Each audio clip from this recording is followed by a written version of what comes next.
Mic, check, mic. Yep. Hi, ladies and gentlemen. Welcome to the blessing. 2 minutes. So if you want to grab some refreshments, if you'd like to go over by Anne over there and get a candle, please do. And we'll be starting in 2 minutes.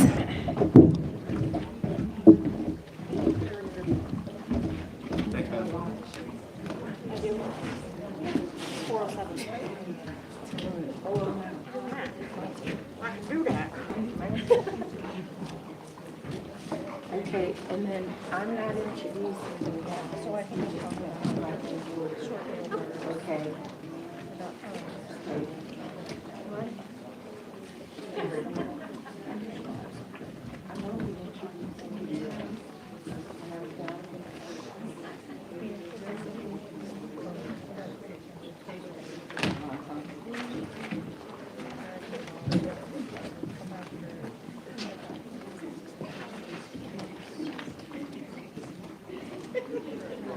Sorry.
You ready, lady? I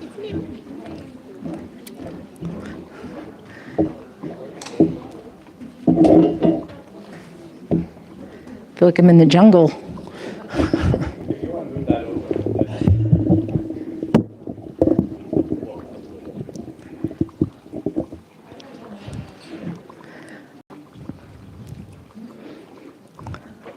Good evening, everyone.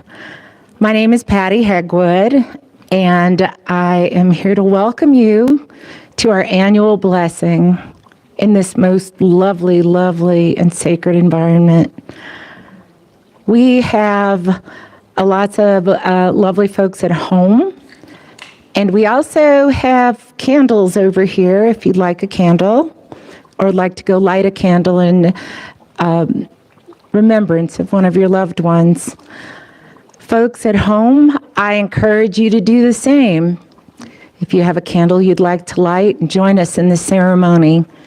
We're all together on this, and I see a lot of folks out here that definitely needed this, and I want you to know that we're here together. And how lovely is that to be surrounded by so many like-minded individuals that can understand your pain, and perhaps today you can find a bit of a release and a bit of comfort in your heart. So it is my absolute honor and privilege to introduce one of our co-founders, Anne Mejia.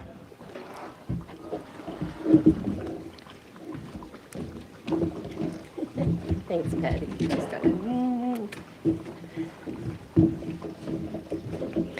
Hello, I think I met most of you earlier today and mentioned Angels Landing to you at that time. Isn't it a really precious place right here in the canyon? Really beautiful. So I wanted to share a little history with you about how we came to where we have blessings for the animals. Angel's Rest was first created in the very early years. As you know, we came here in 1984. We brought hundreds of animals here with us when we came. And over time, some of those precious lives would pass on. And our caregivers, some of whom are with me on the stage here and will be speaking with you, some of whom you have met over the years of coming and volunteering, become very, very attached to every animal they care for. And that has been the way it has been from the very beginning when we first started here with just Faith and Diana and a few of the founders that were taking care of the animals themselves. And this relationship we have with the animals here is as intimate and as loving and as caring as the animals we each have in our own homes, because this is a home. They are in that embrace that's the same as our own animals by the caregivers. So when they started to pass, we realized that we needed to have a very, very special place to tuck them in. A place to honor them, a place that is safe, a place that is beautiful, and a place that would be protected forever. And that was where we found the location we now have called Angel's Rest. And after we began placing them there, let me back up a minute. Paul Eckhoff, one of our co-founders, designed the space that we have for Angel's Rest. And he asked me in the early beginning of designing that to help him with it, which was a real honor. He has now passed on. He was the architect for many of our early buildings here. So I was really honored to be involved in that, and we started to really enjoy that place where we were tucking them in and just felt this incredible surrounding of wings around it.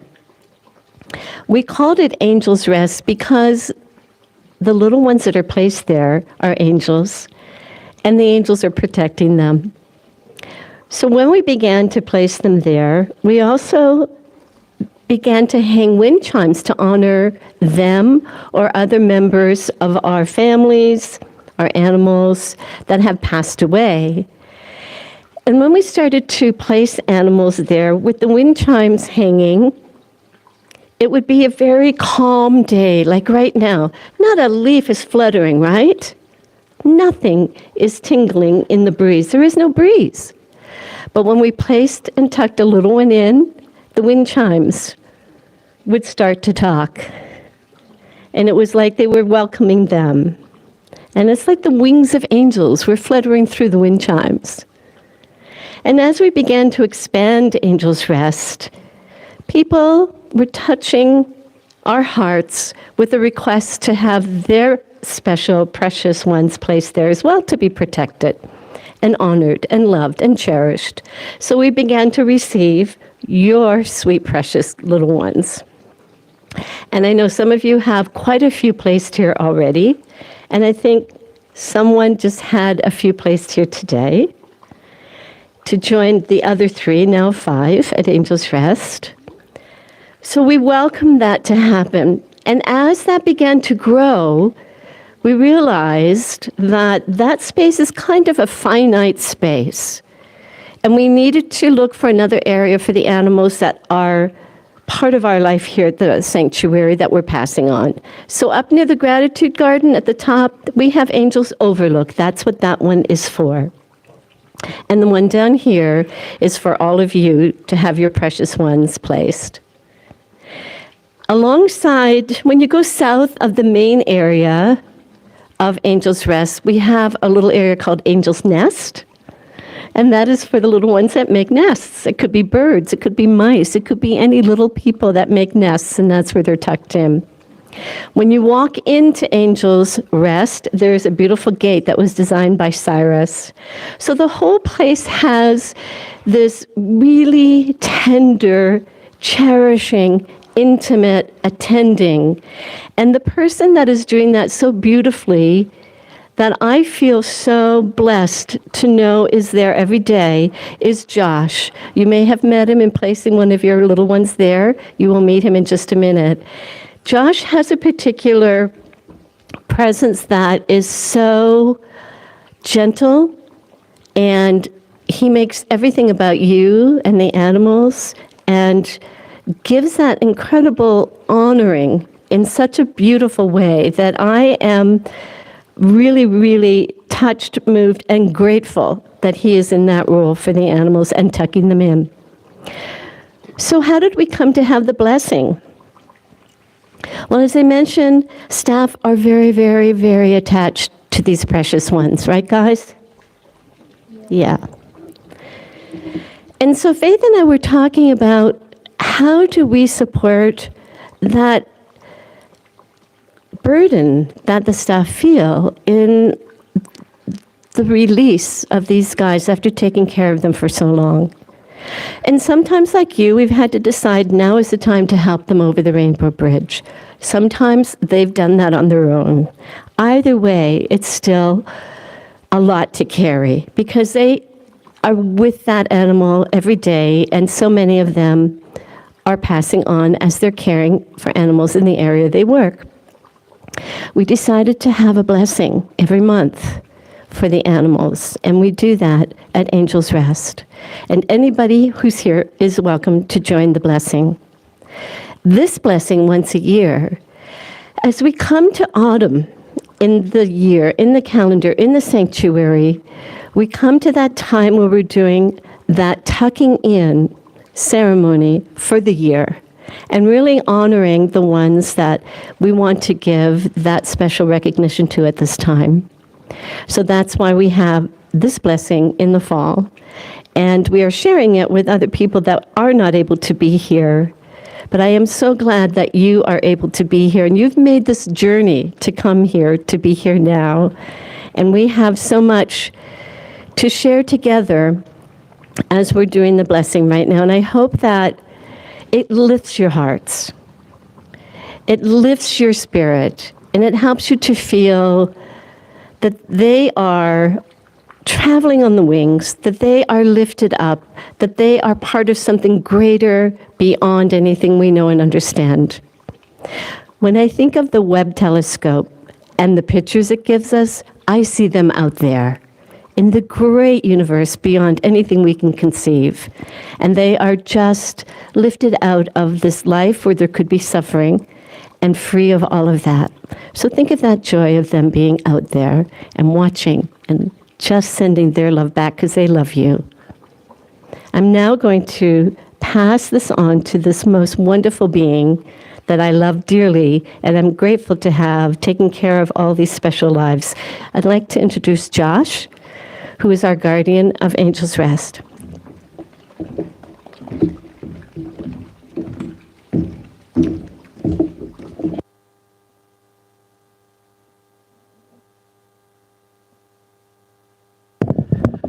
Well, thank you for those kind words, Anne. I appreciate that.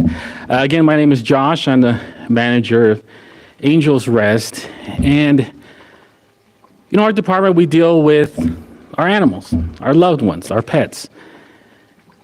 And, you know, we offer so many things, and closure is definitely one of them.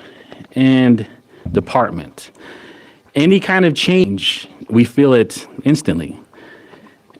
And this year was, you know, very hard for us, and that we've lost people that were directly connected to Angel's Rest. Earlier this year, we lost Dave Abrams, Mr. Dave, I always called him. And he was my mentor, as well as him and Kurt, as when I first came here. I knew very little about best friends, procedures, all that. And me and Mr. Dave would be in our old Ford truck going up and down the road, and we were close. We were like Tango and Cash. We were just everywhere we went, all together. And he showed me everything, really, so much about this. And you know, in a Native community, our elders mean more than anything.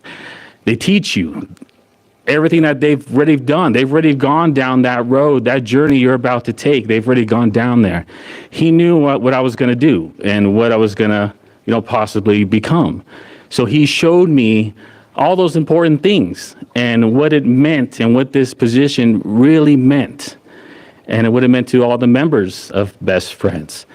So, earlier when, he had been, we worked for about, a couple of years straight, and, then he finally retired, for the third time in his life, I'm going to retire. And then, he went home, and we've been on vacations, and I would talk to him every, now and then. He would tell me about his trips, and he'd be working out. I'd say he's like the new Jack Palance, he was just he was awesome. And we did a lot of things together, outside of work too. We went to lunch and all that. And so we kept that relationship strong. So when he, did pass away earlier this year, not only did I have that loss, but Angel's Rest had that loss with all the stories and memories.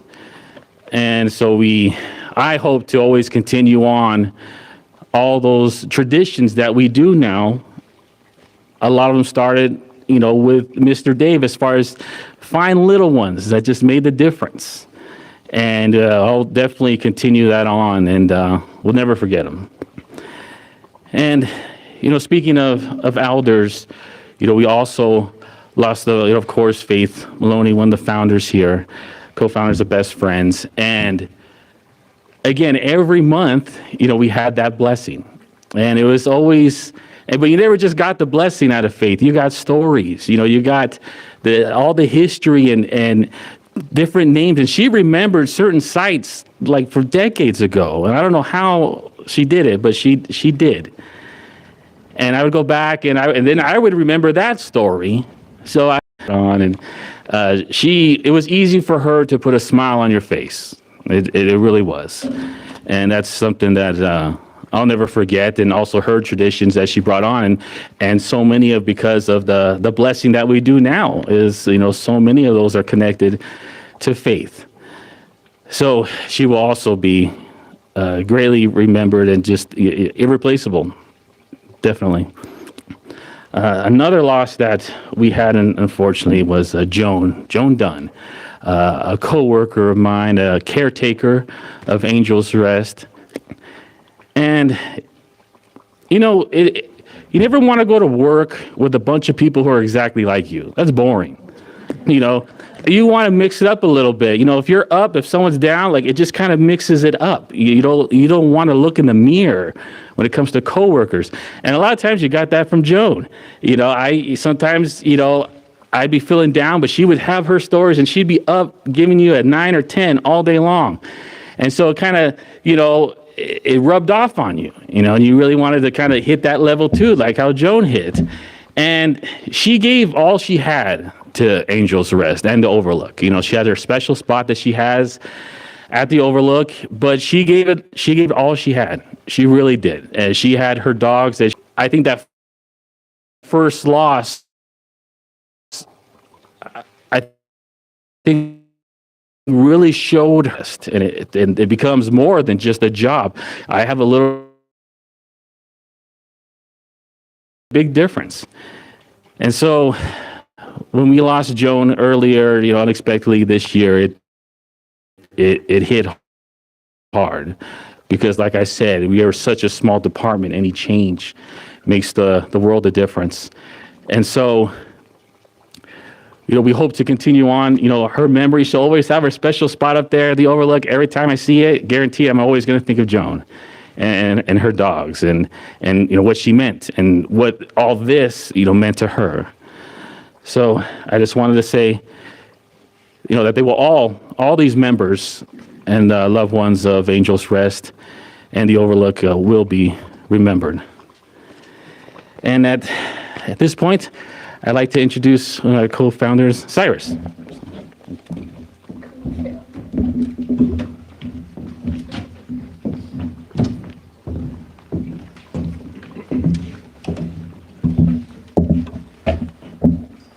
Thanks, Josh. So I'd like to lead us in a brief meditation of memory for the animals that we've lost. So sit comfortably with your back erect and feet on the ground, and just close your eyes. We want to start by relaxing all throughout our body. So just scan through the body and feel where there might be any tension or tightness. Starting up at the top of your head, your neck, shoulders, back, mid-back, lower back, all the way down your legs, down to your toes. Just let everything relax.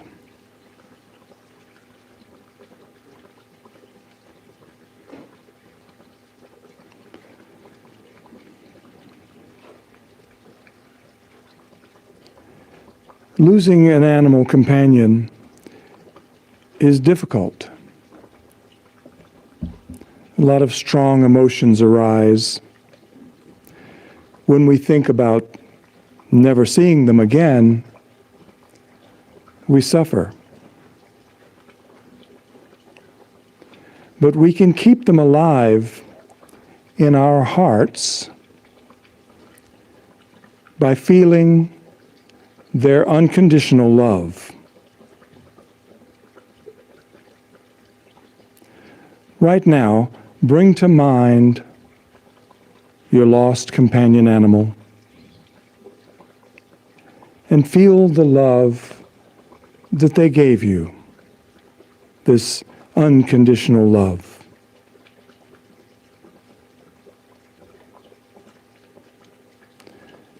See this love coming from them to you, and visualize it as a stream of golden light coming directly into your heart.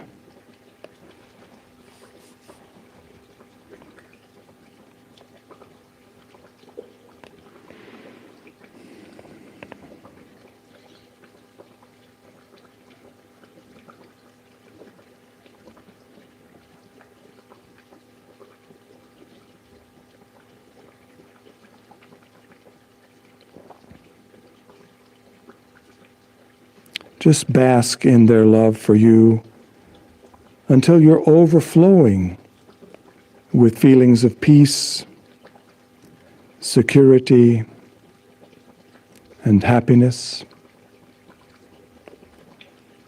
This is their gift to you.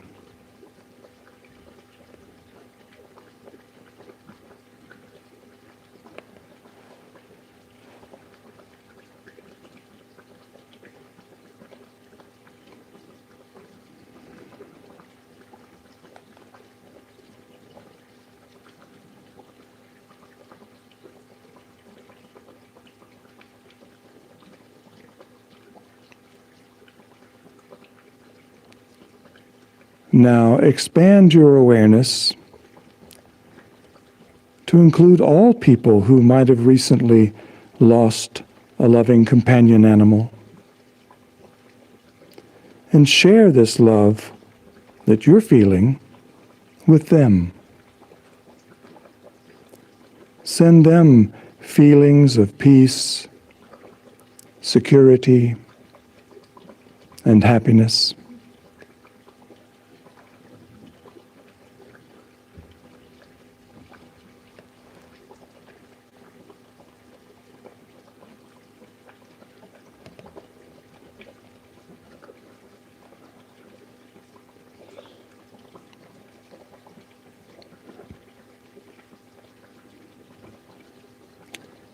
You can return to these feelings of love anytime. You can keep the memory of your lost companion alive in your heart through their unconditional love.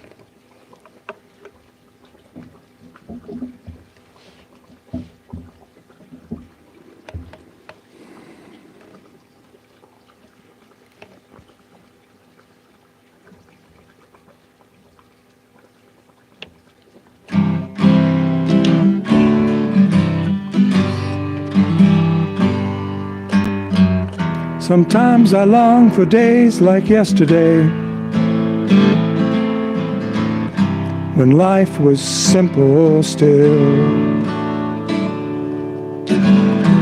when all my dreams were brightly colored then,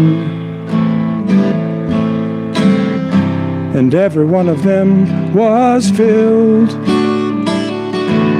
with hopes and aspirations. And when I woke without a sound to the magic of the morning, I was standing on holy ground. But now my dreams are from a troubled time, and life's a battle zone, where streets and highways follow faded lines, where rivers used to flow, and from every drop of water a city now has grown. Seems like everyone's forgotten. We're all standing on holy ground. Holy ground. Holy ground. Holy ground. Holy ground. Everywhere and all around, we're all standing on holy ground. I went out to the open desert land, empty as the sky. Stood on top of sacred mountain there, watched an eagle fly over ghosts of ancient ocean, and on her wings I heard the sound of a voice that I'd forgotten. Said, I'm standing on holy ground. Holy ground. Holy ground. Holy ground. Holy ground. Everywhere it's holy ground. We're all standing on holy ground. We're all standing on holy ground. We're all standing on holy ground.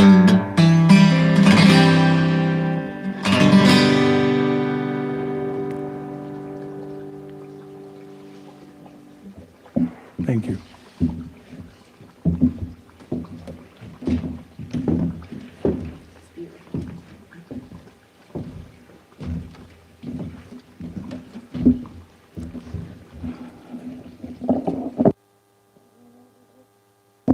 He's tall. There's so many days that I feel like I'm the luckiest person in the world to have come to such a beautiful place, but to also know such fine people like Ann and Cyrus and Josh. As I listen to Ann talk about all of the particular aspects of honoring the animals, that's how she lives her life every single day. It's all in the details. And to listen to Josh and how much he loves everyone around him and how they work so closely together, and all the loss that we have clearly had to move through in a very short period of time. And I think everyone here can identify with that. These have been some tough times. And I think we have to give ourselves a wide berth to be ourselves authentically and feel the feels. It's okay. It really is. I'm looking at you. It's okay, darling. Feel the feels. You're in good company. And that's where I think I'm the luckiest person in the world. Because we're surrounded by animal lovers. Our folks who are at home right now joining in, and all you lovely people here. It just warms my heart so completely to know that I'm not alone. That's the huge part here, right? We're not alone. We have each other. The animals that come to Best Friends come in a variety of ways and means and conditions. Some are behaviorally or medically challenged. Some are in an overburdened shelter, and we were able to help relieve some of that burden and get them out of harm's way. And that's super important to us, as you know. And I know it's important to you as well. And when we bring them in here, this is a home. Or as we call it, home for now. And we try to help them get whatever they need in order to get into their next home so that we can make room to rescue more and to get more of these little guys out of harm's way. And it's really interesting that we as people, we can't help it. Sometimes we look at an animal with a disability and we think, oh my gosh, how can they even live like that? But they don't know it. They don't know they have 3 legs. They don't know they're missing all their feathers, right? They know that they've found a place where there are people who are meeting them right where they are, taking them into their loving hands, their arms, and telling them everything is going to be okay. You're safe now. You're with us. And when we help you through whatever hurdle that is, we're going to find you the best possible home. And I also want to talk to you just a little bit about bravery. Every person here today is brave. Because anytime you love someone, an animal, a person, we call them animals, non-human animals, right? We're the human animal. But anytime you love something that death can touch, that makes you brave. Because you know that at some point you might have to say goodbye.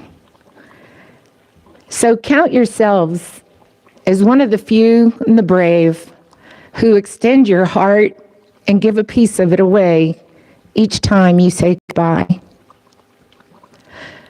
Now I'm going to talk about a group of some very, very special people who are so near and dear to my heart, and that is our caregivers. Because our caregivers live this every single day.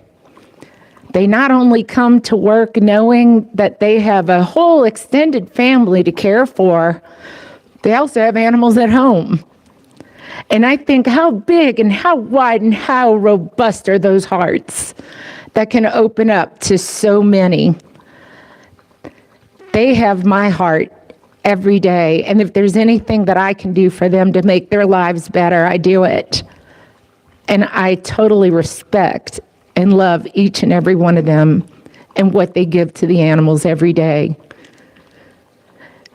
So I'm going to relinquish the mic, and you're going to hear from some of our caregivers and some of the stories that they have to tell. Thank you so much for being here with us today.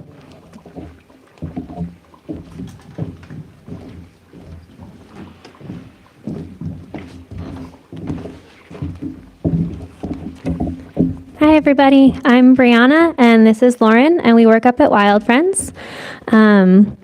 And this year we're remembering Prongs and Ginny the mice, Rosemary the rat, Samantha and Charlotte the hens, Ron Swainson the hawk, Peep the chicken, Suvali the barn owl, Eros the leopard gecko, Forrest the jackrabbit, King, Max, Valiant, and Mike the pigeons, Nanook the mink, and Annabelle the crow.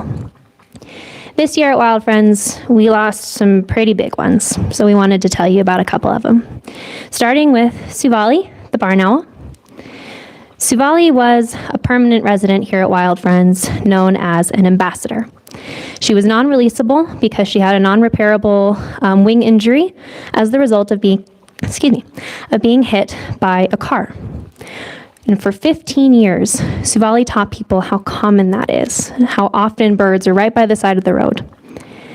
And I am so comforted at the thought of how many people now, when they go drive, look on the sides of the road for birds, and how many lives she probably saved just by people meeting her and knowing her message.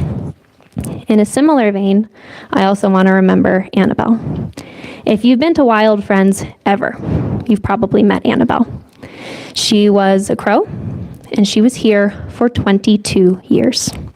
Annabelle was a permanent resident here with us because she was raised by people without a permit. And by the time they did surrender her to Wild Friends, she no longer was able to survive in the wild. So for all that time, she taught people how important it was to always call your rehabilitator. And in the same way that Suvali saved lives, I can only imagine how many animals Annabelle saved by people knowing her story and knowing they had resources so that what happened to her didn't have to happen to anyone else. She was a wickedly intelligent animal, so much smarter than me. And she was never, ever a pet, but she was a friend.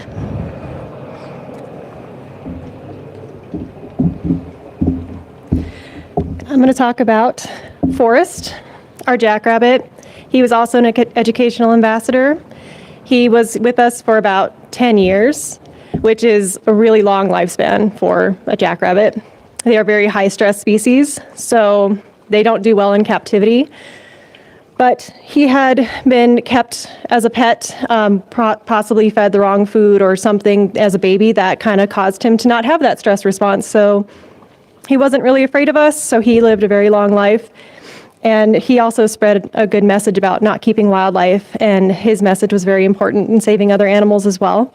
And he was also a very dear friend. He was a lot of fun. He had a lot of personality. And speaking of personality, we're going to talk about Peep. She was very, very special to us. She came in looking like this. She was a crossbill, so she had to be tube fed her entire life. And I don't think we've ever fought harder for any animal to make it. But this girl, we did multiple surgeries and things to kind of try to correct her beak. But she thought she was one of us. She lived with us from the time, like I said, she was this big. We would take her home, and my best memories of working at Wild Friends are of Peep, because she just had so much personality. She was just so funny. I just remember her sitting on my shoulder and just constantly peeping. And I was talking to my mom on the phone, and she's like, "You have to call me back when that thing's asleep. I can't hear a word you're saying." And so my mom was kind of the one that named her Peep. Her original name was Greg. So we changed it to Peep because that was cute. I sent a video to my mom later that night. She was asleep in my arms, and she was still peeping. She would do this little snore. She'd go, "Peep, peep, peep, peep, peep, peep, peep." So she was absolutely perfect. She finally got to the point where that crossbill was a little bit too much for her, and we had to make the decision. She was no longer having a quality of life, and that was one of the hardest calls that we have had to make at Wild Friends since I've been there. I haven't been there long, but she was a very, very special friend. All of them are very special in their way. If you guys have known anything about Wild Friends in the last 6 months, you've heard about Nanook, our mink. He came in and was only with us for a little while. He was an older kid, and we didn't realize quite how old he was. But sometimes we're just a safe place for them to land and spend the last years of their life, or the last few months of their life. And he had escaped from a fur farm, so we gave him the best possible last few months that we could have, and he was a very happy boy. So.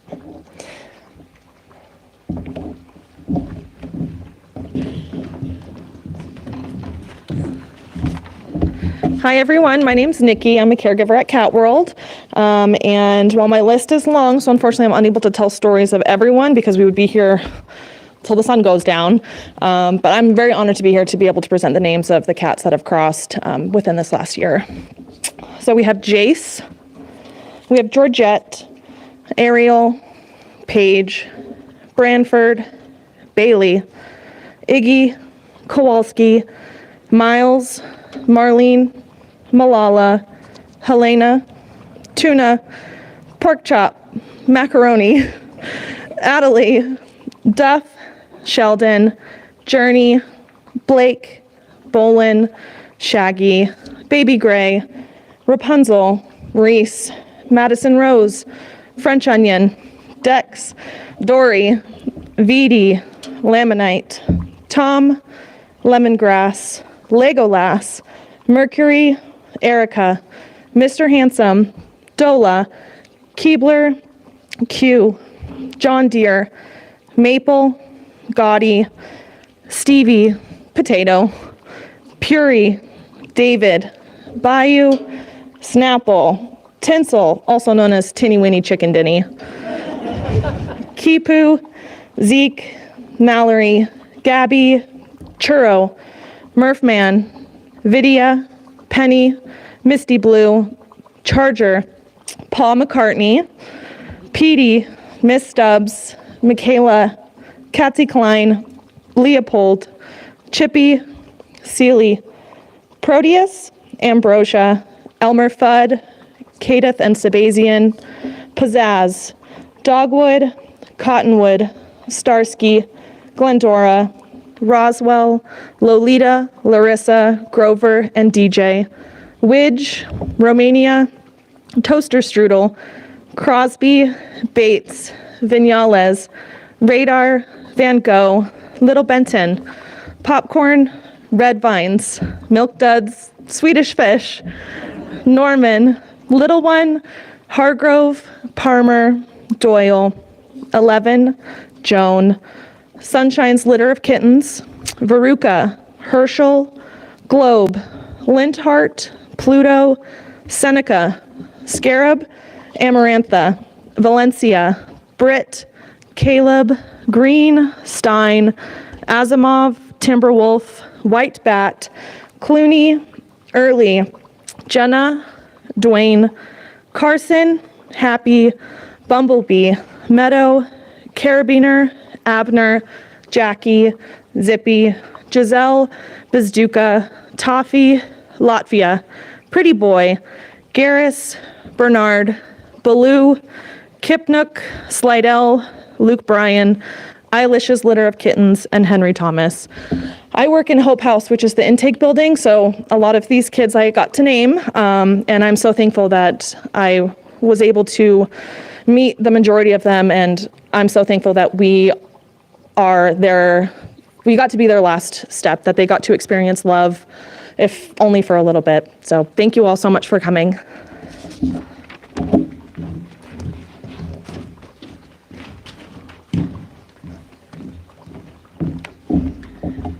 Hello, my name is Candace. I am a caregiver at the Bunny House, and I'm here today to honor all of the sweet bunnies that we have lost over the past year. We have Bun Bun, Annie, Wednesday, Twix, Adam, Capone, Amy, and Aspen. And I just want to talk about Adam really briefly. He was only with us for a couple of months, and he was the sweetest, most grateful, most easygoing rabbit. Most rabbits don't really like when humans come up and give them a big old smooch on the forehead, but Adam loved it. And it was a highlight of all the caregivers' days to go give him a treat and a smooch. And he came here with a lot of injuries and issues, and unfortunately he was with us for just a brief time, but we're very grateful that we were able to know him and to love him and to just spend the last part of his life with him. Thank you.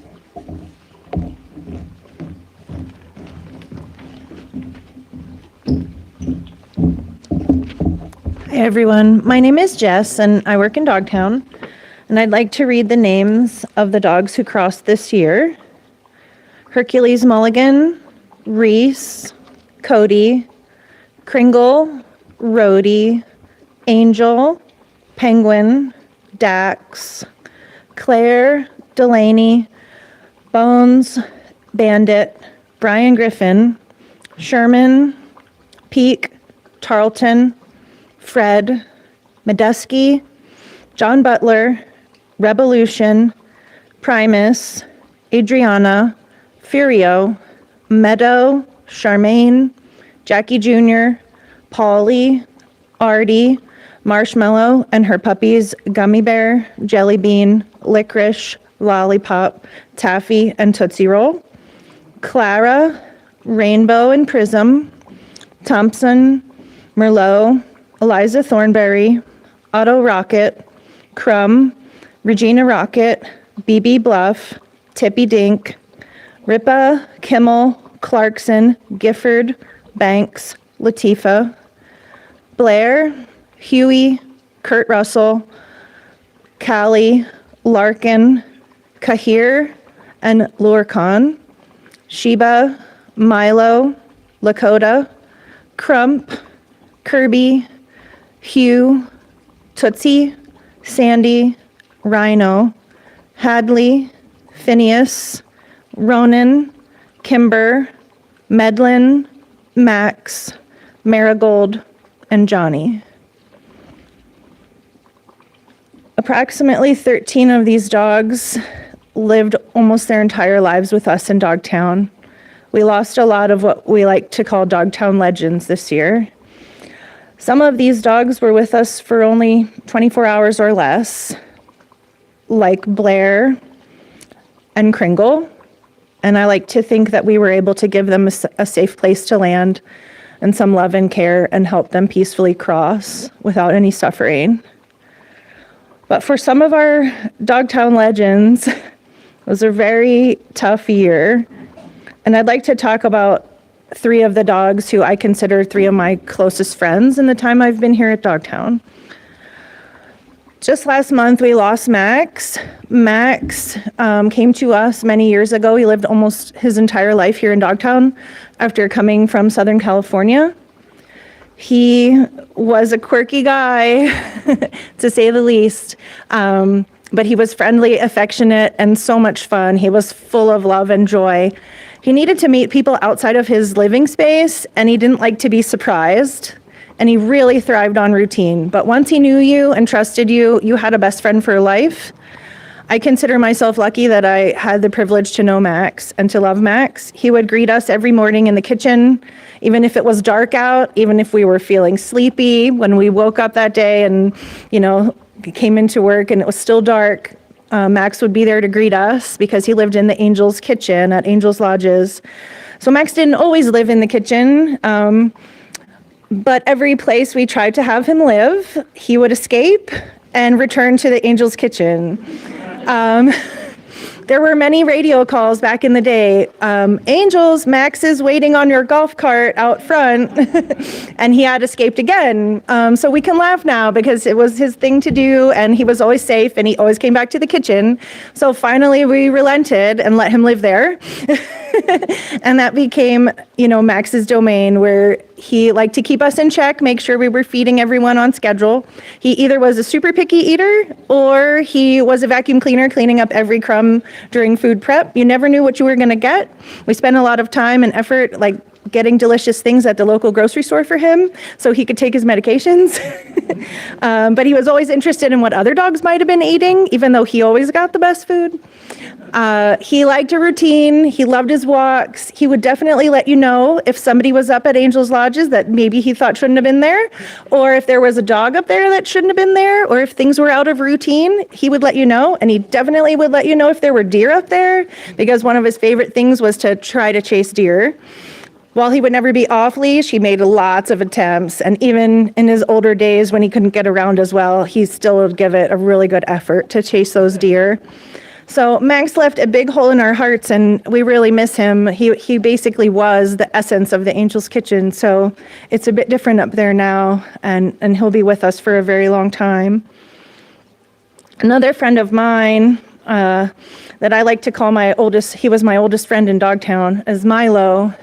Milo came to Dogtown just a couple months before I did, and he came to us from Page, Arizona, from a small rescue group there.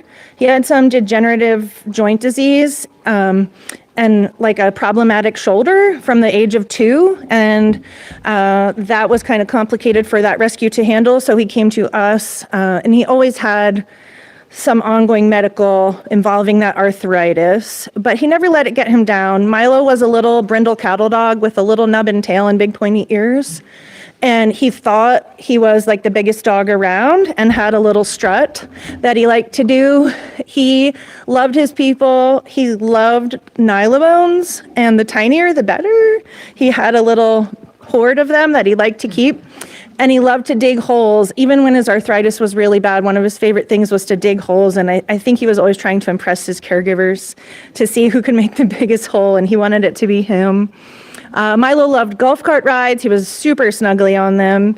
And he preferred like doing his own thing on walks. So if he felt like doing what you were doing, he would go along. And if he didn't, he'd say, no, thanks, I'd rather do something else. How about we go this other way? Or how about we go to the indoor agility area? And he would try to convince you that that was a better idea. He loved car rides. He was my lunch buddy for a long time. And he really liked to go through the drive-thru at Wendy's because he knew we'd get fries. So I'm so glad Milo lived most of his life as a single dog. And in the last few months of his life, he was able to move over to old friends and get super spoiled over there, meet some new volunteers. He had not always been a volunteer-friendly dog, so he got to experience that, and I'm thankful that I've known him, or that I had the opportunity to know him. The last dog I'll talk about, because I could talk about some of these dogs all night, is Fred. Fred was the first dog I met here that required a lot of work. He really made you work for it. It took me about 3 weeks to be his friend, 5 days a week, every day, doing stuff multiple times a day. He did not trust easily. He came to us from another rescue that was shutting down, but he had some not so great things happen to him in his past, and so he was mistrustful. And he made me work for it, and it was totally worth it. At first, I used to joke and say he only likes me because I have the hot dogs. And then I said, but I don't care. He still likes me. So we began our friendship many years ago in 2017 and have remained friends ever since. Fred was selective with some of the people that he trusted. He liked some dogs and didn't like others, but he did really enjoy having a companion to live with, at least one or two other dogs to live with. Some of my favorite memories of him are going to the dog park. He loved going to the dog park with his run mate, and we would just hang out over lunch hour, relax, explore the dog park, but also just hang out on the bench there and snuggle. That was one of the things he really liked to do. He really loved car rides, and even though he was really nervous of new places, if he was with somebody he trusted, he would do his best and just try it out because he was with someone he knew he could count on. So I loved taking him on car rides to explore new places, usually where there wouldn't be a lot of people because that wasn't really his thing. So he was an amazing dog. Some people would laugh if I said he was a gentle giant, but he really was to the people that he knew and trusted and were in his inner circle. He was a huge dog with a huge heart, and he really found his place here because we were his home, just like we were for Milo and for Max, who all lived their lives here, pretty much their entire lives here. So thank you for coming tonight and for helping me honor the dogs in Dogtown who've crossed this year. I really appreciate it.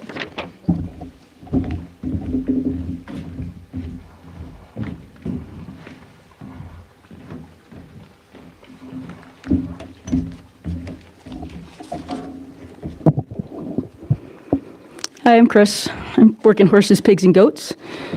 So in Horsehaven, we had Leopold the Cat, Fiero, Roy, Asia, Dudley the donkey, Hollywood, Ophelia, Juliet. In Piggy Paradise, we had Diesel. And in goats, we had Billy and Aries.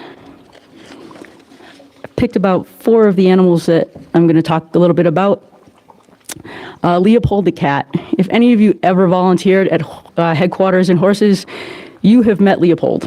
He was our sassy little cat.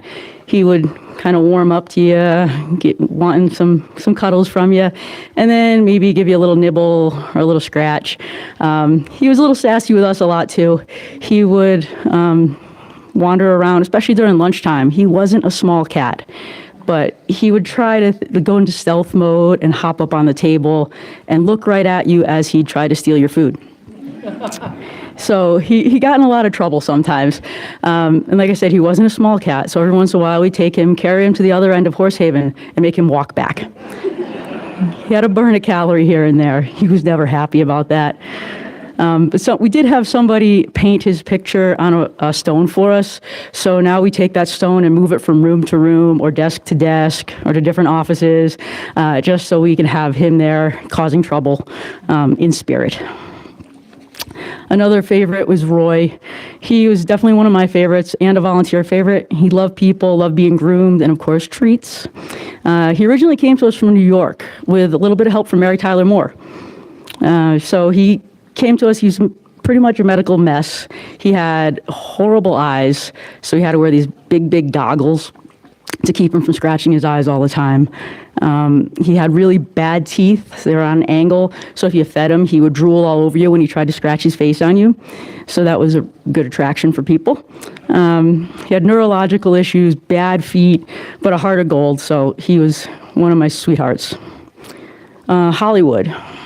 He had a job before he came to us. He worked at a track and he was a pony horse, so he had a really mild-mannered personality. He would take horses in and out of the track. Luckily, he ended up with us, so he became like a trainer horse to other horses here, teaching them how to be a horse, how to be a good horse. So that was a bonus for us that he helped us with training. But he was also one of the biggest scaredy cats we had here. I used to try to help one of our other horses learn to get used to his halter. So play the game touch like you do with a dog. You can play it with a horse as well. So I would do that. I'd go touch and give a treat. Touch, give a treat. So Hollywood came walking over one day and he was like, oh, I want to play this game. So he came over and he did the touch. He went, oh my gosh, and ran.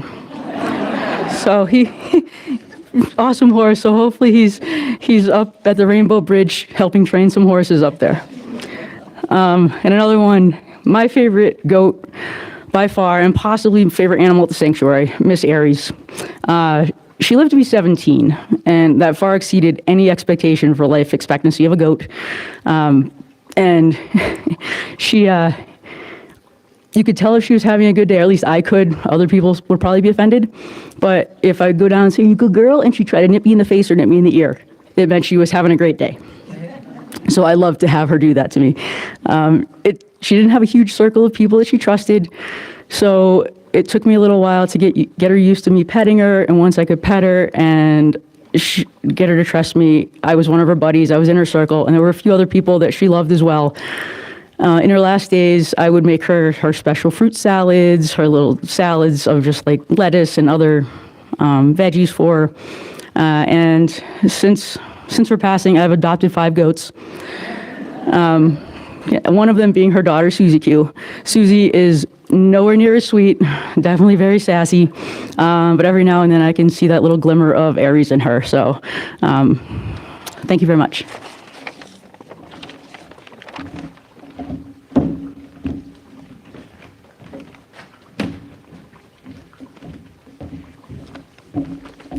Hello, my name is Ellie. I work at the Parrot Garden. I'm going to list off our guys that we have been lucky enough to know, starting with Sasha, Jasmine, Rowena, Plankton, Daffodil, Mrs. Puff, Pancake and Buckhorn, and Lily. All of these guys came to us from many different situations, but what they all had in common was that they hated us all. And that's okay. We work with wild animals, and sometimes that means their happy place is not with us, it's with other birds. And we are so lucky to be able to take these birds who really had no choice in what happened to them in life and give them a space to be able to be themselves, to calm down, to live a stress-free life, to be with other birds, to find a mate, to learn how to bathe and shower and play with toys and make our life very difficult. And we're so lucky that we were able to provide these guys a home for them before they were crossing the Rainbow Bridge. I do want to mention a parrot that has passed away this month, who was with us for 17 years before being adopted in January of this year. His name is Clancy. If you ever been to the Parrot Garden before at all in the last 17 years, you might have heard of him, Sugar and Clancy. His best friend and his mate is Sugar, and his favorite thing in the whole world was say, "Sugar, sugar, sugar, sugar, I love sugar." And then Sugar would be there in the background going, "Ah!" the whole time. It was wonderful. If you speak to anyone who has worked at the Parrot Garden and say, "Oh, you know Sugar and Clancy," you are going to be met with an eye roll of, yes, the two birds that have made my life the most fun and difficult thing. They took many, many months to build a relationship with, at the same time being both staff and volunteer favorites for the fun, amazing personalities and all the enrichment that they brought to our lives. They went to an amazing home to a woman who's had 50 years of cockatoo experience, knew exactly what she was getting into with them, and she still told us, "I've never been bitten more in my whole life than in the 9 months that I have had Sugar and Clancy, and we've never felt more validated at the Parrot Garden than when she sent that to us." Our thoughts and best wishes are with Sugar right now, his mate, who is still adjusting to his loss. But we just want to thank everyone who helps give these guys an amazing home, just like Sugar and Clancy and their adopter Maureen and everyone else. And we've loved them here so you could love them later on. And just want to say thank you for that.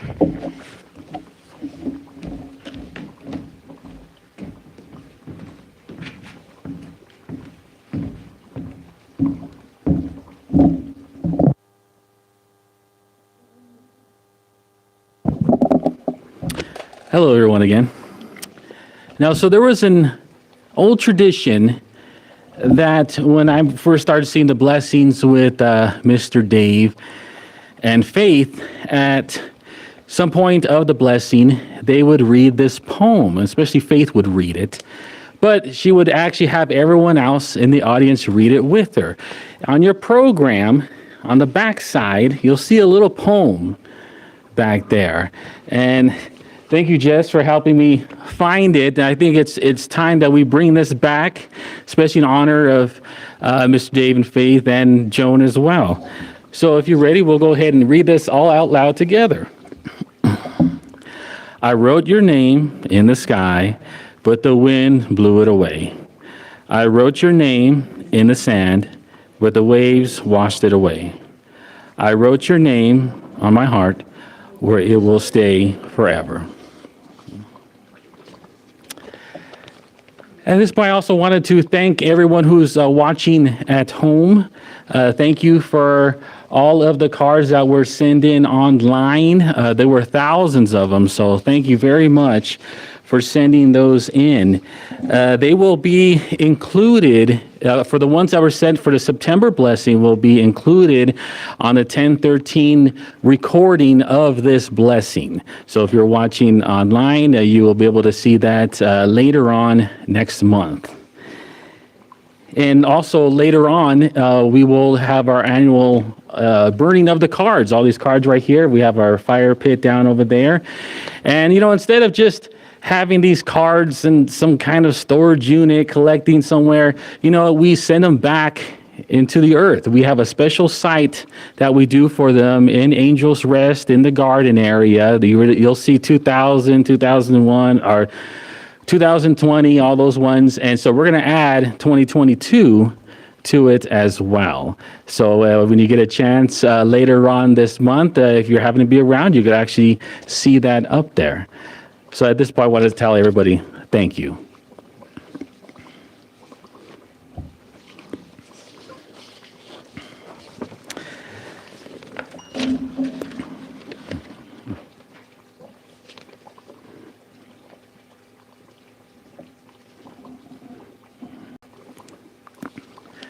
Now at this point, I will ask